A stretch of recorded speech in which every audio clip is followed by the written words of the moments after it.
राम और लक्ष्मण निकले हैं, राम और लक्ष्मण निकले हैं सीता माता की खोज में। रावण उठा के ले गया है।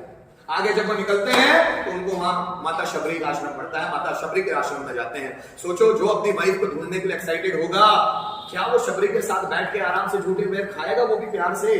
अरे मेरी वाइफ छूट गई है, कोई उठा के ले गया, क्यों आराम से बैठ के शबरी के झूठे बेर खाएगा? क्या खाएगा? क्या बताओ, खाएगा? नहीं। उनको पता है मेरी वाइफ को ढूंढना है मुझे, लेकिन लोगों से प्यार करना तो नहीं छोड़ सकता ना। जो रास्ते में मिलेगा उनसे इरिटेशन तो नहीं कर सकता ना। जैसे अधिकतर लोगों को देखो, रास्ते में भागने की कितनी क्षमता है। अगर 10 किलोमीटर जाना है और जल्दी जाना है, देखना जल्दी 10 किलोमीटर जाना है और जल्दी जाना है, अगर रास्ते में भैंस आ गई तो उस भैंस से भी मोहब्बत नहीं होगा। ये कहां से भैंस आ गई साली, हट। उस भैंस करने से भी मोहब्बत नहीं है। वो भैंस भी आपको ईश्वर की बनाई हुई है, लेकिन उस पर भी ध्यान नहीं। क्यों? क्योंकि हमको कुछ कहीं जाना है, कुछ पाना है, उस जगह पर पहुंचना है। रास्ते में कुत्ते का बच्चा भी मिल जाए ना, प्यारा सा, क्यूट है, उसके साथ खेला जा सकता है, लेकिन हमारे पास टाइम नहीं है कि उसके साथ खेल सके। जब आप किसी देव स्थान जाते हो, फोटो खिंचाने में व्यस्त रहते हो कि अच्छा दिखना है, लोगों को पता चलना चाहिए कि मैं यहां गया था घूमने के लिए। पर्पस, उद्देश्य, छोटा उद्देश्य हो पर है आपके पास। और जब भी उद्देश्य होंगे तो आप कहीं चहक नहीं सकते, आप खुशी मना नहीं सकते, कभी भी नहीं मना सकते। प्यार में आना है, प्यार पाना है, प्यार करना है, उसके लिए एमलेस होना पड़ेगा, उद्देश्यहीन। फिर बोले सर उद्देश्यहीन होंगे तो जाएंगे कहां? इसलिए फिर कृष्ण से पूछना चाहिए आपने कि कृष्ण उद्देश्यहीन होंगे तो जाएंगे कहां? इसलिए भगवद गीता पढ़ना चाहिए कि उनकी कृष्ण उनकी जिंदगी में उद्देश्यहीन है, उनका कोई उद्देश्य नहीं है। ये आपको देखना चाहिए। ताओ ते चिंग में लाओ त्से का कोई उद्देश्य नहीं है। आप जब पढ़ोगे तो मजा जाएगा।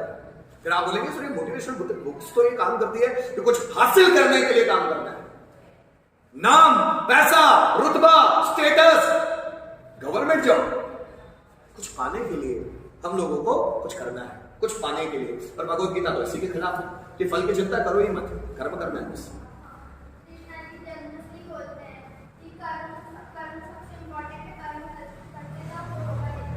कर्म करते चलो, बहते चलो, कहां जाएंगे देख लेंगे। जो व्यक्ति अपनी मस्ती में बहा है उसको इस दुनिया में कोई नहीं रोक सकता। इसलिए कोटेशन है, एक कोटेशन है, हस्ती उसी की बनी है जो अपनी मस्ती में रहा है। जो अपनी मस्ती में है, हस्ती उसी की बनी है। अपनी मस्ती में ज्यादा फ्रस्ट्रेटेड, ज्यादा डाइल्यूटेड लोग ज्यादा कुछ कर नहीं पाते। आप अगर अपनी हस्ती बनाना चाहते हो तो अपनी मस्ती को कभी मरने मत दो।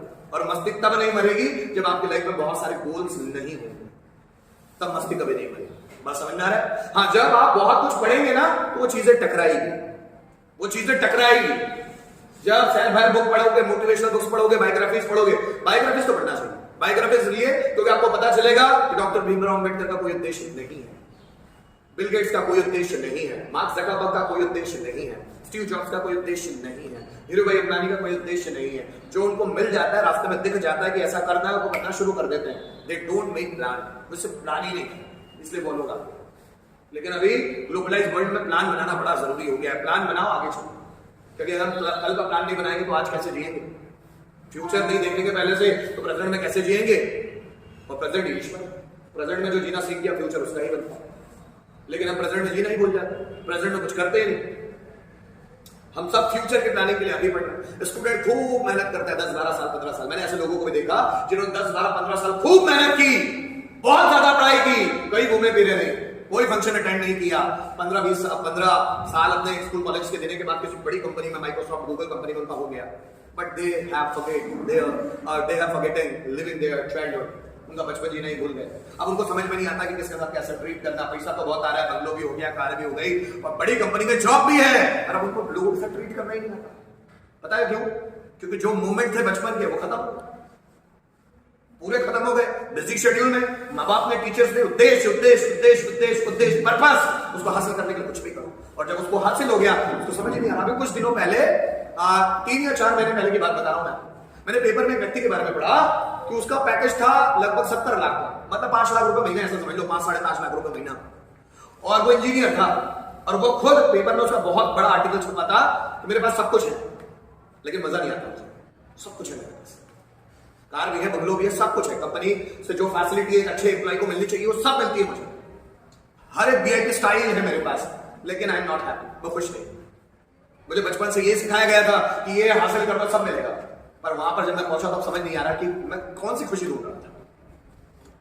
बात समझ में आ रही?